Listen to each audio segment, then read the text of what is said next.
오늘 말씀은요, 고린도후서 1장 8절에서 9절입니다. 함께 읽도록 하겠습니다. 형제들아, 우리가 아시아에서 당한 환난을 너희가 알지 못하기를 원치 아니하노니 힘에 지나도록 심한 고생을 받아 살 소망까지 끊어지고 우리 마음에 사형 선고를 받은 줄 알았으니 이는 우리로 자기를 의뢰하지 말고 오직 죽은 자를 다시 살리시는 하나님만 의뢰하게 하심이라. 아멘. 네, 2004년의 마지막 날입니다. 우리 그리스도인들에게는 이 날이 저날보다 나은 것이 없고 또 저날이 이 날보다 특별할 것이 없습니다. 늘 언제나 있었던 날의 그 연속임에도 불구하고 하나님께서 이렇게 어떤 눈금을 그어주셔서 다시 시작할 수 있는 용기를 주시고 또 지금까지 실수하고 잘못 그렸던 그림을 버리고 새 도화지를 받는 것과 같은 이런 날을 매년 주신다는 것은 큰 은혜가 아닐 수 없습니다. 만일 잘못 그려진 그림을 계속해서 연결해서 그려나가야 한다면은 그것만큼 우리를 절망케 하는 것은 없을 것입니다. 그러나 하나님의 세심한 배려가 이렇게 1년이라는 눈금을 그어주신 것입니다. 묵은 해 동안 저질렀던 그 엉터리 그림은 다 구겨서 버리고 새 도화지를 받고 새로운 그림을 그려봐라, 이렇게 새로운 결심을 할 수 있는 그런 한 눈금을 주신 것. 물론 우리가 그런 결심을 한다고 해서 내년에 제대로 된 그림을 그리라는 보장은 없습니다. 그러나 하나님께서는 우리에게 이러한 은혜의 시간을 매년 허락하고 계십니다. 생각해보면 참 빠릅니다. 작년 송구영신 예배를 지는 것이 엊그제 같은데 벌써 1년이 이렇게 후딱 지나갔습니다. 우리는 이렇게 매년 연말이 되면 참 세월 빠르다. 누구도 참 시간이 왜 이렇게 안 가냐, 이런 사람은 한 명도 못 봤어요. 군대 제대하는 말년 병장들 이외에는 왜 이렇게 시간이 안 가냐, 이런 사람은 한 번도 못 봤어요. 왜 이렇게 시간이 빠르지? 그런다고요, 다들. 그러면서도 시간이 이렇게 빠르다는 것은 알면서도 자기에게는 죽음이 영원히 닥치지 않을 것처럼 우리들은 살아가고 있습니다. 누구나 연말이 되면은 지난 한 해를 돌아보게 되죠. 그래서 여기저기서 망년회를 합니다. 망년회라는 것은 잊을 망자를 써서 한 해 동안 잊고 싶은 거, 지우고 싶은 일들을 털어버리고자 그렇게 만들어진 날이 망년회죠. 그만큼 우리는 살아가면서 많은 실수들, 실패들, 또 잊어버리고 싶은 고난들을 맞게 됩니다. 우리가 지난 날을 돌아보면서 100% 만족하는 사람은 아마 한 명도 없을 것입니다. 왜냐하면 인간의 욕심은 한이 없기 때문에 만족을 할 수가 없는 것이죠. 그리고 모든 인간은 나면서부터 죄인이기 때문에 삶을 살면서 자기 인생에서 지워버리고 싶은 짓들을 계속하면서 살게 마련입니다. 그리스도인들은 그렇게 지워버리고 싶은 일들이 더 많죠. 왜 그렇습니까? 우리에게는 더 높은 기준이 있기 때문에 그렇습니다. 불꽃 같은 하나님의 눈동자 앞에 서서 우리는 거룩이라는 수준까지 가야 하기 때문에 우리는 더욱더 낯뜨거운 그러한 일들이 많은 것입니다. 그래서 때로는 자폭하고 싶은 마음이 왕왕 들기도 하죠. 여러분은 혹시 신앙생활을 하면서 그런 생각 안 해보셨습니까? 도대체 내가 이러고도 그리스도인인가? 도대체 내가 이러고도 예수 믿는 사람인가? 이런 생각 혹시 안 해보셨습니까? 그런 자폭하고 싶은 마음. 그리스도인들이 신앙생활을 하는 중에 가장 커다란 시험이 바로 그런 자폭하고 싶은 마음일 것입니다. 어떻게 예수 믿는다는 인간이 이렇게 살 수 있는가? 왜 난 이렇게 계속 하나님의 뜻대로 살지 못하는 것일까? 이런 자책감과 더불어서 아니 왜 예수를 믿었는데 이렇게 일이 잘 안 풀릴까? 아니 예수 믿으면 만사 형통이라고 그래서 예수 믿었는데 왜 이렇게 일이 꼬이는가? 나는 혹시 가짜 아닌가? 바로 이런 시험이 우리 그리스도인들이 가장 겪기 쉬운 시험이라는 것입니다. 그런 면에서 오늘 본문의 그 사도 바울의 고백은 우리에게 커다란 위로가 됩니다. 다시 한번 본문을 읽어보겠습니다. 형제들아, 우리가 아시아에서 당한 환난을 너희가 알지 못하기를 원치 아니하노니 힘에 지나도록 심한 고생을 받아 살 소망까지 끊어지고 우리 마음에 사형 선고를 받은 줄 알았으니 이는 우리로 자기를 의뢰하지 말고 오직 죽은 자를 다시 살리시는 하나님만 의뢰하게 하심이라. 바울이 아시아에서 아주 심한 고난을 당하죠. 바울은 너무나 그 고생이 심해서 살 소망까지 끊어졌다고 합니다. 여러분 혹시 자살을 한 번이라도 생각해 본 분 계십니까? 너무 사는 게 힘들어가지고 너무 괴로워가지고 도저히 못 살겠다. 그때 한번 생각해 보세요. 바울이 지금 그렇게 도저히 나에겐 이제 자신감도 없고 소망도 없다. 살 소망이 끊어졌다. 이렇게 느낄 정도로 심한 고난을 받았다고요. 아예 사형 선고를 받은 것처럼 모든 자신감과 소망을 잃었다는 것입니다. 그런데 오늘 본문을 보면 사도 바울은 거기에 이유가 있다는 것을 알았어요. 무슨 이유죠?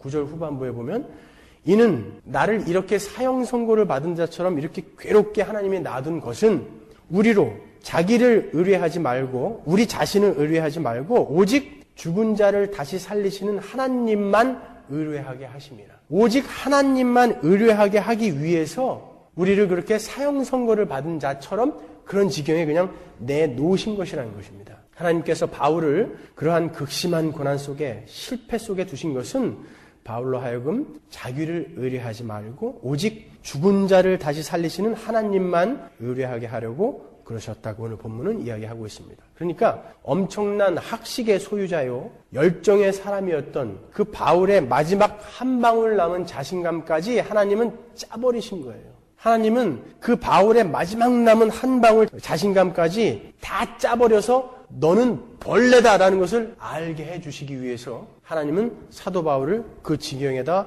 넣으셨다는 것입니다. 그래서 거기에서 나는 이런 인간이구나, 이런 존재이구나 라는 것을 깨닫고 오직 하나님만을 의지하는 자, 즉 태초에 하나님께서 인간을 만드시면서 목적하신 그 창조 목적대로 바울을 만들어가기 위해서 그렇게 모든 소망을, 자신감을 빼앗아 버린 것이다 라는 것을 오늘 본문이 이야기해 주는 것입니다. 그러니까 우리 그리스도인의 삶의 모든 사건, 상황, 처지 같은 것들이 우연히 일어나는 것이 아니라는 것입니다. 하나님이 어떤 목적을 가지고 우리에게 그 목적을 이루기 위해서 주시는 거라는 거예요. 그러니까 우리가 우리 주변에 어떤 사람이 사업이 실패하고 무슨 자식이 속을 썩이고 가정에 불화가 있고 하는 것을 보면서 다 믿음이 약해서 그래, 기도 안 해서 그래 이렇게 얘기하는 것은 잘못됐다는 거예요. 하나님은 어떤 목적을 위해서 사람을 그런 상황과 처지에 넣어버릴 수가 있다는 거예요. 하나님은 자기의 목적을 달성시키기 위해서 우리를 환난에, 전쟁에, 기아에 던져 넣으신다라는 것입니다. 그래서 우리가 하나님의 창조 목적을 가슴판에 꼭 새기고 있어야 하는 것입니다. 하나님의 창조 목적을 이 땅에서 우리를 부유하게 만들고 풍요롭게 만들어주는 것으로 알고 있다면 사도 바울의 서신서는 하나도 이해할 수가 없어요.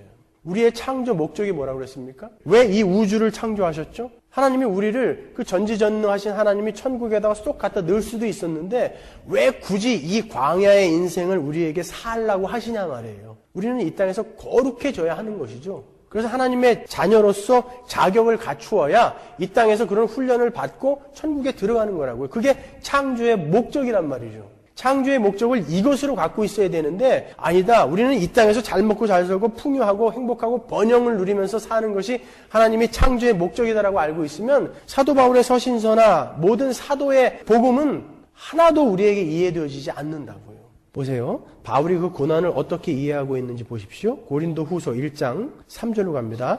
찬송하리로다. 그는 우리 주 예수 그리스도의 하나님이시요 자비의 아버지시요 모든 위로의 하나님이시며 우리의 모든 환난 중에서 우리를 위로하사 우리로 하여금 하나님께 받는 위로로서 모든 환난 중에 있는 자들을 능히 위로하게 하시는 이시로다. 그리스도의 고난이 우리에게 넘친 것 같이 우리의 위로도 그리스도로 말미암아 넘치는도다. 고린도 후서는 이렇게 위로로 시작해서 위로의 메시지로 점철되는 책이 고린도 후서예요. 그런데 바로 이 구절 밑에 있는 것이 오늘 우리가 읽었던 본문이란 말이죠. 그런데 지금 우리가 읽었던 본문을 보면 사도 바울은 지금 곧 자살을 하고 싶을 만큼 그렇게 괴로운 처지에 처해 있다고요. 사도 바울의 처지는 전혀 위로가 되는 처지가 아니란 말이죠. 그런데 놀라운 것은 사도 바울은 그것을 바로 자기가 그런 상황에 처해 있는 그 처지가 바로 위로다라고 이야기한다고요. 우리는 어떤 어려움에 닥치고 굉장히 괴로운 일이 있으면 하나님 빨리 이 일을 해결해서 나를 위로해 주세요 그러잖아요. 근데 사도 바울은 그렇게 자기가 어려움에 떨어진 그 처지 자체가 자기에게 위로라는 거예요. 그게 위로라는 거예요. 어떻게 그게 위로가 되냐 말이에요. 왜 사도 바울에게는 그것이 위로였을까요? 사도 바울은 신자가 이 세상을 살아내야 하는 목적을 분명히 알고 있었기 때문에 그 목숨을 끊어버리고 싶을 만큼 그렇게 괴로운 그 처지가 오히려 위로가 되었다는 거예요. 여러분이 오늘 그 비밀을 알고 가셔야 되는 것입니다. 그리스도인은 도대체 어떤 인간들이길래 그러한 처지가 목숨을 끊어버리고 싶을 만큼 엄청난 괴로움에 노출되어 있는 그 처지가 위로가 되는가? 여러분, 신자는 이미 구원을 받은 자입니다. 그러면 천국에 집어넣으면 되는데 왜 이 세상을 거쳐가게 만들어 놓으셨다고요? 거룩하게 만드시기 위해서요. 그러면 하나님의 백성답게 이 땅에서 거룩하게 되려면 어떻게 돼야 되는 것입니까? 자기가 어떤 존재인지 분명히 알아야 되죠. 그리고 하나님이 얼마나 크신 분인지 알아야 돼요. 이렇게 자기의 불가능함을 인정하고 하나님의 은혜만을 바라면서 살아가는 자가 되어야 하는 것이 거룩하게 되어지는 거라는 뜻이라고요. 그래서 하나님은 우리가 어떤 존재인지를 우리의 삶을 통해서 자꾸 우리 자신에게 보여주는 것입니다. 여전히 우리는 추악한 존재이고, 여전히 실패하는 존재이고, 여전히 욕망에 사로잡힌 존재이고, 그래서 확 자폭해버리고 싶은 그러한 존재인 것을 계속 처절하게 우리에게 경험하게 해주세요. 예수를 믿고 난 이후에도. 왜요? 너는 원래 그런 인간이라는 것을 아는 거예요. 그럼에도 불구하고 그 어마어마한 하나님이 나를 구원해 주셨다라는 그 은혜 속으로 자꾸 숨으라는 것이죠. 그래서 나는 정말 이런 존재밖에 안 되는구나. 그래서 나는 예수님의 이 발목을 놓으면 나는 큰일 나는구나. 그래서 나는 죽어도 못 나. 나는 죽어도 예수님의 발목만 꼭 붙들고 갈 거야. 거기까지 우리를 부르시는 거예요. 그래서 하나님은 우리에게 계속해서 실패를 허락하시고 계속해서 우리에게 고난을 허락하신다고요. 우리는 하나님이 그대로 이렇게 놔두셨으면 그냥 그렇게 살다가 낭떠지로 떨어져서 지옥으로 갈 수밖에 없는 존재인데 예수님이 나를 건지셨단 말이에요. 그러니까 우리는 그 발만 꼭 붙들고 가야 된다는 거예요. 어딜 우리의 선행이나 우리의 노력을 뭘 의지하냐 말이죠. 하나님은 그걸 알게 해주시기 위한 거예요. 그 복음을 생생하게 우리의 삶에서 지금 체험하게 해주시는 거예요. 신자의 삶이라는 것은요. 고린도후서 1장 18절 보십시오. 거기에는 우리는 어떤 존재이며 왜 예수가 필요한지 그 이유가 나와 있습니다. 하나님은 미쁘시니라. 우리가 너희에게 한 말은 예하고 아니라 함이 없노라. 우리 곧 나와 실로아노와 디모데로 말미암아 너희 가운데 전파된 하나님의 아들 예수 그리스도는 예하고 아니라 함이 되지 아니하였으니 저에게는 예만 되었느니라. 하나님의 약속은 얼마든지 그리스도 안에서 예가 되니 그런즉 그로 말미암아 우리가 아멘하여 하나님께 영광을 돌리게 되느니라. 그러죠? 20절을 영어로 한번 보세요. 그냥 한국말로 읽으니까 좀 헷갈리죠? No matter how many promises God has made, they are yes in Christ라는 거예요. 우리는 언제나 예하고 싶죠. 우리는 언제나 예하고 싶어요. 근데 우리의 실존은 언제나 아니오죠. 하나님 오늘은 우리 아내에게 온유한 사람이 되게 해주세요. 그렇게 살겠습니다. 그런데 나의 삶은 언제나 아니오예요. 그냥 반찬 맛이 조금만 없어도 그냥 숟가락이 날아가고 말이죠. 제 얘기하는 건 아니에요. 하나님 오늘은 사람들에게 기쁨을 주는 하루가 되게 해주십시오. 그런데 앞에 어떤 사람이 가다가 확 껴들면 갑자기 가운데 손가락이 올라갔다 내려갔다. 그게 우리라고요. 우리는 예하고 싶은데 늘 아니오예요. 그런데 본문이 뭐라 그래요? 예수 안에 있는 자들은 늘 예라는 거예요. 그 예수 안에 있어야만 우리는 늘 예스가 되는 거예요. 그래서 너희들은 그 예수 안으로만 숨으라는 거예요. 하나님은 우리를 그 예수 안으로만 숨게 하기 위해서 우리의 실패를 자꾸 허락하시는 거예요. 우리가 이렇게 못난 놈이라는 것을 자꾸 깨닫게 하시는 거예요. 여러분 오늘 하루도 한번 생각해 보세요. 어제 일은 생각 못 하시죠? 오늘 하루 일 생각해 보세요. 얼마나 많은 실패를 하고 오셨어요. 오늘 얼마나 많은 죄를 짓고 오셨어요. 얼마나 많은 화를 내고 오셨습니까? 예수를 그렇게 오래 믿었음에도 불구하고 왜 하나님이 우리에게 이런 일을 계속 허락하시는 줄 아세요? 그 예스라는 예수님 안으로 숨으라는 거예요. 근데 우리는요, 거꾸로 알고 있어요. 막 실패하고 고통을 당하고 그러면서 예수 안으로 자꾸 숨어야 되는데 우리는 어때요? 그렇게 자꾸 실패하고 그렇게 죄에 대한 욕구 같은 것이 안에서 올라오면 어떻게 합니까? 내가 이 꼴로 어떻게 하나님 앞에 가? 이런다니까요. 내가 이 꼴로 어떻게 예수 믿는 자라고 할 수 있어? 이런다니까요.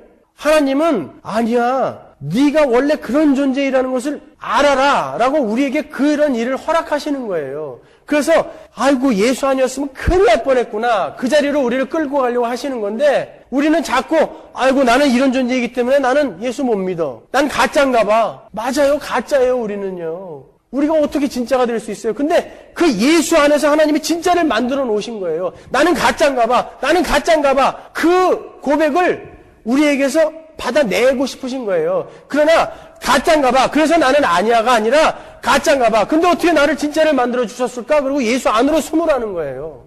그것이 사도 바울이 오늘 본문을 통해서 우리에게 이야기하는 것입니다.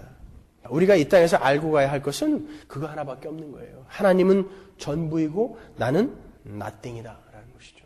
갈라디아서 6장 14절 보시면 그러나 내게는 우리 주 예수 그리스도의 십자가 외에 결코 자랑할 것이 없으니 그리스도로 말미암아 세상이 나를 대하여 십자가에 못 박히고 내가 또한 세상을 대하여 그러하니라. 그러죠? 그래서 신자의 삶에서는 십자가밖에 자랑이 없어야 하는 거예요. 하나님은 요만큼의 그 자신감마저 다 짜버리신다니까요. 우리의 삶 속에서. 사도 바울처럼 어마어마하게 쓰임을 받았던 그 삶도 하나님이 자신감을 다 짜버리세요. 그래서 아이고 죽고 싶어. 살 소망이 없어. 이렇게 소망과 자신감을 다 짜버리신다니까요. 우리의 삶에도 그런 일이 동일하게 일어날 거예요. 그러니까 여러분은 그럴 때마다 나는 가짜인가 봐. 나는 아닌가 봐가 아니라 하나님이 나를 정말 철저하게 항복시키시길 원하시는구나. 그렇게 계속해서 나는 이런 존재이구나라는 것을 계속해서 확인하면서 여러분 우리는 하나님 앞에 궁극적으로 두 손을 들게 되는 거예요. 하나님 항복! 나로서는 아무것도 할 수 있는 게 없군요. 항복! 그게 뭡니까? 순종이라고요. 순종이 뭐예요? 거룩한 삶이란 말이에요. 그걸 만들어 가시는 거예요. 이 땅에서 하나님은 우리의 삶을 통해서. 그러니까 여러분은 계속해서 실패하셔야 된다니까요. 여러분은 계속해서 여러분 자신에 대해서 실망하셔야 돼요. 이 정도면 됐지 뭐. 이 사람은 가짜예요. 100%. 우리는 절대 그렇게 살 수가 없어요. 하나님의 그 어마어마한 높은 거룩이라는 수준을 요구하시고 계시기 때문에 우리가 그 수준이 뭔지를 안다면 이만하면 됐지라는 말을 할 수 있는 사람은 아무도 없다고요. 늘 우리는 나는 죄인 중에 괴수인가 봐. 그 고백밖에 못한다니까요. 그러니까 여러분이 정말 어떻게 이럴 수가 있어. 그럴 때마다 그 절망하고 실패하고 좌절하는 그곳에서 예수 그리스도께로 일어나셔야 되는 거예요. 거기서 머물러 계시면 안 된다는 것이죠, 여러분. 세상 사람들은요, 기도 안 해도 로또에 당첨됩니다. 세상 사람들은요, 기도 안 해도 자식이 말 잘 듣고 좋은 대학 가요. 세상 사람들은 기도 안 해도 사업이 막 번창합니다. 근데 신자들은 가만히 보면 기도해도 애새끼가 말을 그렇게 안 들어요. 기도해도 망해요, 막. 왜 그런 일이 일어나요? 아니 예수 믿으면 뭐든지 다 잘되게 만들어주면 얼마나 좋아요. 목사가 설교하기도 좋고. 근데 왜 하나님은 그렇게 만드시냐고요. 여러분 주변에 있는 그리스도인을 보세요. 말씀대로 살아가려고 하는 그리스도인들을 한번 보세요. 그들의 삶이 어떤가요? 정말 승승장구하던가요? 왜 하나님은 계속 그렇게 우리의 삶에, 그리스도인의 삶에 실패를 허락하시고 그런 좌절을 허락하시겠습니까? 그리스도 안으로 우리를 부르시기 위해서 그렇다니까요. 우리가 유일하게 피할 자리, 그래야만 우리는 천국에 갈 수 있기 때문에 그 자리로 우리를 부르시기 위해서 그래요. 안 그러면 우리는 계속해서 모가지 뻣뻣하게 쳐들고 내가 뭔가 할 수 있는데, 내가 뭔가 보탤 수 있는데, 그러기 때문에 그런다고요. 나는 아무것도 못하는구나. 그런데 하나님이 나를 건져주시다니 예수 안으로 꼭 숨어야지. 그 은혜를 조금씩 실패를 통해서 알아가면 알아갈수록 우리의 삶은 조금씩 변해가는 거예요. 그것이 성화의 정석인 것입니다. 신명기 8장 2절 보세요. 내 하나님 여호와께서 이 40년 동안에 너로 광야의 길을 걷게 하신 것을 기억하라. 이는 너를 낮추시며 너를 시험하사 내 마음이 어떠한지 그 명령을 지키는지 아니 지키는지 알려 하심이라. 너를 낮추시며 너로 줄이게 하시며 또 너도 알지 못하며 내 열조도 알지 못하던 만나를 내게 먹이신 것은 사람이 떡으로만 사는 것이 아니요 여호와의 입에서 나오는 모든 말씀으로 사는 줄을 너로 알게 하려 하심이니라. 이 40년 동안에 내 의복이 헤어지지 아니하였고 내 발이 부르지 아니하였느니라. 그러죠? 40년 동안 이스라엘 백성들로 하여금 광야를 걷게 한, 교회를, 이 인생을 살게 한 이유와 목적이 아주 자세하게 설명이 되어 있죠. 왜요? 우리를 낮추시고 시험해서 너희가 누구인지 알게 하기 위해서 우리를 이 인생을 살게 하셨다는 거예요. 시험을 했다는 게 뭔지 아십니까? 요걸 막 시험해가지고 합격, 불합격 요거를 하려고 하는 것이 시험이 아니라, 시험이라는 것은 리트머스 시험지라는 거예요. 네가 어떤 존재인지 쫙 넣어보면 산성은 빨간색, 알칼리는 파란색. 아닌가요? 반대인가요? 하여튼 그래서 이 인생을 우리가 살아가면서 하나님이 우리를 시험하면 어떻게 되는 거예요? 계속 실패하는 거예요. 나는 꽝이구나. 그거를 알게 하기 위해서 이 광야 인생을 살게 하셨다는 거예요. 시험하셔서 나는 꽝이네. 그럼 뭐예요? 낮아지는 거죠. 우리를 시험해서 낮추어가지고 너희들은 안 되고 하나님만이 너희들을 살려낼 수 있다는 것을 알게 하기 위해서 광야를 허락하셨다는 거예요. 그러니까 우리는 이 땅에서 그거 한 가지만 알고 가면 되는 거예요. 그래서 나는 벌레구나. 도저히 하나님 아니면 한 발자국도 움직일 수 없는 그런 자구나. 하나님의 도우심이 없으면 한순간도 살 수 없는 자구나. 그거를 알게 하시려고 하는 거예요. 이 광야의 삶은 말이죠. 그런데 예수를 믿는다는 우리 그리스도인의 삶 속에서도 그 하늘나라의 가치와 이 세상의 가치를 비교하면 언제든지 하늘나라 가치가 차선으로 밀려난다고요. 1년 동안 사업이 잘 되고 집안에 좋은 일이 있으면 하나님께 축복받았다고 그래요. 그죠? 여러분 교회 다니면서 그런 얘기 많이 들어봤죠? 그리고 사업이 망하고 가정에 어려운 일을 겪은 사람은 신앙이 안 좋아서 저주받았다고 그런다고요. 정말 그렇습니까, 여러분? 세상의 물질을 가져야 하나님이 나를 사랑하는 줄을 알고 세상의 형통함을 보아야 하나님이 내 편이라는 것을 확인하는 그런 신앙의 유아기, 그 유아기에서는 이제 벗어나야 하는 거예요. 우리는 어떻게 기도하는 사람들을 자주 보죠? 하나님, 이번 사업만 잘 되면 내가 진짜 열심히 신앙생활 할게요. 하나님, 이번에 요거만 해결해 주시면 우리 자식 대학만 붙게 해주시면 내가 진짜 교회에 봉사 많이 할게요. 그거는 어떤 거에 더 가치를 두는 거예요, 지금? 이거를 해주면 내가 이거 해드릴게요, 아니에요. 우리는 아니라고 하면서도 그런 기도를 할 때가 많다니까요. 이 땅의 것에 더 가치를, 더 비중을 많이 둘 때가 많다는 거예요.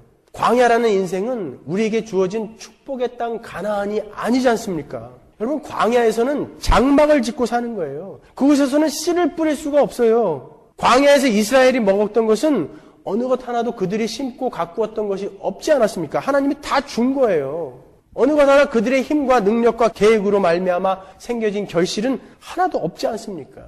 그곳에서 돌아다니는 것만큼 방황이에요, 광야는요. 왜냐하면 우리가 정착할 곳이 아니니까. 돌아다닌 것만큼 고생한 거라고요. 수고한 열매가 있는 땅이 아니라고요. 모든 것은 하나님께서 필요한 만큼 공급해 주시는 거예요, 광야에서. 이스라엘에게 그들이 먹을 만큼만 공급해 주셨잖아요, 광야에서. 왜요? 왜 하루치만 주셨습니까? 왜 이틀치를 몰래 모아놓으면 구데기가 생기고 그게 썩어버렸을까요? 광야에서는 너희들이 먹을 만큼 하나님이 제공해 준다는 거예요. 그리고 너희들이 해 나가야 할 것은 다른 것이 아니라, 그런 먹을 것 많이 모아놓는 것이 아니라 할 것이 있다. 뭐예요? 신의 산에서 율법을 주잖아요. 이렇게 거룩한 자로 너희들은 만들어져 가야 된다. 내 말을 듣는 자가 되어라 라는 거예요. 우리의 삶도 마찬가지라고요. 하나님은 우리의 삶에 필요한 것을 공급해 주실 거예요. 그리고 우리는 이 땅에서 거룩한 자로 지어져 가는 거예요.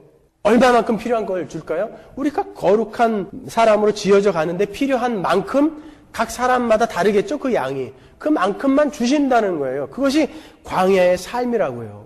여러분, 우리는 우리의 목적과 계획을 달성하는 힘으로, 수단으로 하나님을 요구해서는 안 되는 것입니다. 우리는 우리에게 허락된 인생과 조건과 환경 속에서 하나님이 무엇을 내 삶에서 지금 요구하시는가, 그걸 물으셔야 되는 거예요. 하나님의 목적은 뭘까? 하나님이 지금 나에게 가르치시고자 하는 것이 무엇일까라는 것을 여러분은 아셔야 되는 거예요. 여러분, 한 해 동안 얼마나 많은 좌절을 겪으셨습니까? 한 해 동안 얼마나 많은 실패를 하셨습니까? 한 해 동안 얼마나 많은 자폭을 하고 싶으셨습니까? 그래서 내가 이 꼴을 하고도 그리스도인인가 하는 자책을 얼마나 많이 하셨습니까? 여러분, 이제 모든 자신감을 다 잃으셨습니까? 혹시 그런 분 계세요? 아유, 나는 이제 도저히 나라는 인간은 안 되나 봐. 자신감을 다 잃으셨어요? 그러면 된 거예요. 그러면 된 거예요. 딴 사람들이 얘기하는 거랑 전혀 다르게 얘기하려니까 저도 얘기하면서도 참 너무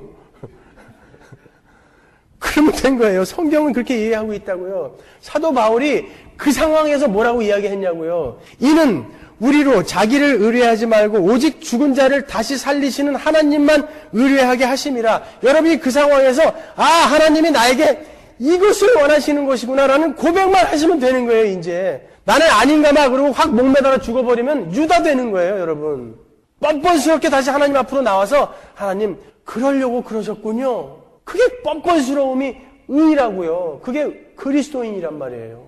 하나님은 우리에게 그것을 허락하기 위해서 우리에게 이렇게 괴로운 일, 고통, 고난, 실패, 좌절을 허락하시는 것입니다. 여러분에게 부디 이 역설이 이해가 가게 되기를 간절히 바랍니다. 여러분, 우리의 인생은 곧 끝납니다.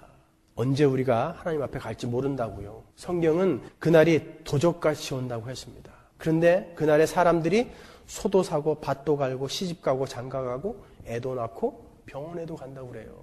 아주 평범하고 아주 평온하고 기대치 않은 순간에 이 땅의 종말은 온다라고 성경은 이야기하고 있습니다. 여러분, 동서남아시아에 닥친 그 지진과 해일로 말미암아 수십만 명이 죽었다고 그러죠. 저도 TV에서 몇 번 봤는데 엄청난 재앙입니다. 여러분 그걸 보시면서 뭘 느끼셨습니까? 저는 그걸 보면서 이 인간의 역사는 성경에 나온 그대로 한치의 오차도 없이 진행되어져 가는구나 라는 것을 알았어요. 여러분 계시록을 보시면 하나님이 인과 나팔과 대접재앙을 이 인류의 역사에 쏟아 부으십니다. 인해재앙, 나팔재앙, 대접재앙이 뭐죠? 전쟁, 기아, 자연재해예요. 그것이 점차적으로 점진적으로 더 크게 우리를 공격한다고요. 성경은 믿지 않는 자들에게는 그 고난이 그것이 심판이고 믿는 자들에게는 회개를 촉구하는 은혜의 시간이다 그래요. 하나님은 지금 인류에게 나팔을 불고 계신 거예요. 계속. 하나님은 인류에게 지금 대접을 쏟아붓고 계신 거예요. 계시록에 보면 하나님이 태양과 달과 별에게 대접을 쏟아부으신다니까요. 그것을 향해서 나팔을 부세요. 자연의 법칙을 깨버리신다고요. 조금씩. 그러니까 해일이 일어나는 거예요. 지진이 점점 더 강하게 이제 일어난다고요. 전쟁은 더욱더 심각하게 이 지구를 덮을 것입니다. 기아, 기근이 이 땅을 덮을 거라고요. 여러분 그런 것을 보시면서 여러분은 무엇을 느끼셔야 됩니까? 그 천국 같았던 푸켓, 몰디브에 갑자기 하나님이 금고놓은 그 바다가 딱 60m 밀고 왔는데 수십만 명이 그냥 죽어버린다고요. 인터뷰할 때 그들이 뭐라고 그럽니까? 거기서 살아난 사람들이 몇 초 전까지만 해도 아무 일 없었다는 거예요. 푸른 태양과 선선한 바람과 잔잔한 파도 딱 몇 초 만에 10m 높이의 파도가 60m 딱 밀고 들어왔는데 사람은 속수무책으로 다 죽더라는 거예요. 여러분 그걸 보시면서 뭘 깨달으셔야 됩니까? 하나님은 그렇게 도적같이 오실 겁니다. 우리의 삶의 죽음은 그렇게 도적같이 닥칠 거라고요. 그때 여러분은 준비하고 계셔야죠. 하나님은 어떻게 그렇게 어린아이까지 막 죽이실 수 있어? 여러분 고작 거기에서 머무실 거예요? 하나님이 지금 계속해서 나팔을 불고 계시다고요. 그리스도인들에게 얘들아 회개해라. 죽음과 종말은 저렇게 오는 것이다. 그것과는 비교할 수 없는 엄청난 고통으로 영원한 종말은 온다. 그들이 그렇게 죽은 것이 불쌍하냐? 그들은 최후의 심판 때 다시 그 탱탱 부른 몸으로 일어나서 그거보다 억만배 괴로운 고통 속으로 또 들어가야 된다. 그것이 너의 죄의 결과라는 것을 우리에게 알게 해주시는 거예요. 그러니까 여러분 준비하셔야죠. 준비하셔야죠. 여러분 우리는 그렇게 벌레만도 짐승만도 못한 어떤 면에 있어서는 그런 존재라고요. 그렇게 수십만 명이 한 번에 죽었는데 토끼 한 마리 안 죽었다고 그러죠. 짐승에게는 오감이 아니라 육감이 있대잖아요. 짐승들은 미리 그 해일이 올 거 알고 다 도망갔다는 거예요. 근데 인간만 멍청하게. 우리 인간은 그런 존재예요. 뭐가 잘났어요? 우리가 인간을 복제하고 이 땅을 지상 낙원으로 만들 수 있다고요? 천만에요. 10m 높이의 파도가 60m만 넘어 들어와도 인간은 이렇게 전 세계가 들끓어요. 지형이 바뀌어요. 우리는 하나님 앞에 그런 존재라고요. 그런데 뭘 하나님 앞에 내놓는다는 것입니까, 여러분? 실패하셨습니까, 여러분? 좌절하셨어요? 고통을 당하셨습니까? 가족의 어려움이 있었어요? 사업이 실패하셨습니까? 잘 된 겁니다. 복이에요, 그게. 거기에서 깨달으시는 거예요. 우리의 이 땅의 삶은 아무것도 아니구나. 이렇게 그냥 털고 가는 거구나. 그거 깨달으셨으면 되는 거예요. 나는 예수 안으로만 숨어야 되는구나. 그게 나의 살 길이구나. 라는 것을 알면 되는 거예요. 그냥 송구영신 예배, 무슨 새해 신년 예배 되면 줄을 나래비로 서가지고 목사가 머리에 기도해주고 말이야. 내년엔 축복받아라. 이게 기독교 아니란 말입니다, 여러분. 우리는 그 예수 안으로만 숨어야 되는 거예요. 그 예수를 아십시오. 그 예수를 배우십시오. 지구상에서 가장 아름다웠다라는 그곳이 단 몇 초 만에 지옥으로 변했습니다. 여러분이 가지고 있는 것이 아무리 화려하고 엄청나게 좋아 보여도 몇 초 만에 그렇게 타버릴 것들입니다. 거기에 눈두지 마시고 하나님의 백성으로서 준비하십시오. 한 해 한 해를 그렇게 조금씩 변해 가십시오. 내년에도 분명히 우리는 실패할 겁니다. 그러나 그 실패로 말미암아 우리는 또 이만큼 자라있을 거예요. 왜요? 여전히 우리는 예배당에서 우리 하나님 앞에 나와 있을 거니까 뻔뻔스럽게 하나님 올해도 실패했네요. 또 도화지 꾸겨야죠. 새 도화지 주세요. 그 다음 해에 우리는 또 꾸겨야 될 거예요. 그렇지만 우리는 그렇게 우리의 불가능함 발견하면서 오직 예수 그리스도가 나의 구원자시구나 라는 것을 아시는 것입니다. 며칠 전에 이제 곧 암으로 돌아가실 한 집사님의 전화를 받았습니다. 지금 호스피스의 컨트롤을 이미 받고 있으니까 곧 돌아가실 거예요. 월요일 날 제가 가서 만날 건데 그분이 전화하셔서 뭐라 그러는 줄 아세요? 목사님, 옛날에는 목사님이 하는 얘기가 신경질 났다고 그래요. 목사님이 하는 얘기가 진짜 짜증나서 못 듣겠더라는 거예요. 근데 내 죽음이 며칠 남아있으니까 그 말이 무슨 이야기인지 다 이해가 가더래요. 이제는 내가 가져갈 수 있는 게 없다는 것을 너무나 잘 아는 거예요, 그분은. 목사님, 제가 이제 이렇게 며칠 있으면 갈 이런 몸이 되니까 뭘 얘기하는지 알겠다라는 거예요. 그분이 재산이 많은 분이거든요. 목사님, 내가 가져갈 수 있는 게 아무것도 없네요. 아무것도 없네요. 딱 한 번만 만나달라는 거예요. 딱 한 번만. 딱 한 번만 만나서 목사님이 나에게 더 이해가 가기 쉽게 처음부터 끝까지 한 번만 이야기해달라는 거예요. 그게 은혜입니다. 그것이 복이라고요. 내년에도 많이 실패하십시오. 내년에도 많이 좌절하십시오, 여러분. 그게 진짜 복입니다. 그리고 예수 그리스도께 숨으십시오. 기도하겠습니다.